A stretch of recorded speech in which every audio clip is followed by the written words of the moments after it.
सलग 2 वेळा शून्यावर बाद झाल्यानंतर विराटने कालच्या सामन्यात मोठा कमबॅक केलाय। त्याने एका खेळाडूचा विक्रम मोडीत काढत जागतिक विक्रमालाच गवासणी घातली आहे। विराटने नेमका कोणाचा आणि कोणता रेकॉर्ड मोडलाय सांगते, पण त्या अगोदर थोडक्यातला नक्की फॉलो करा। रायपूरच्या मैदानावर कोलकाता विरुद्ध धावांचा पाठलाग करताना विराटने IPL मधील आपले 9वे शतक झळकावलं आणि टीकाकारांना सडेतोड उत्तर दिलं।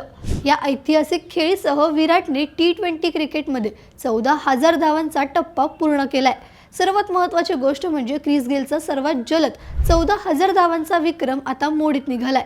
गेलने 423 डावात ही कामगिरी केली होती, पण विराटने केवळ 409 डावात हा पराक्रम करत जगातील पहिला फलंदाज होण्याचा मान मिळवलाय। क्रिस गेल, पोलार्ड आणि वॉर्नर यांसारख्या दिग्गजांच्या पंक्तीत आता विराटने 6व्या क्रमांकावर स्थान मिळवलं असून 14,000 धावा करणारा तो पहिला भारतीय ठरला आहे। मग विराट कोहलीचे 9वे शतक तुम्हाला कसं वाटलं? तुमचं मत आम्हाला कमेंट्समध्ये नक्की सांगा। ही रील विराट फॅन्सला शेअर करा आणि IPLच्या सगळ्या अपडेट्ससाठी थोडक्यातला फॉलो करायला विसरू नका। बातमी म्हणजे थोडक्यात।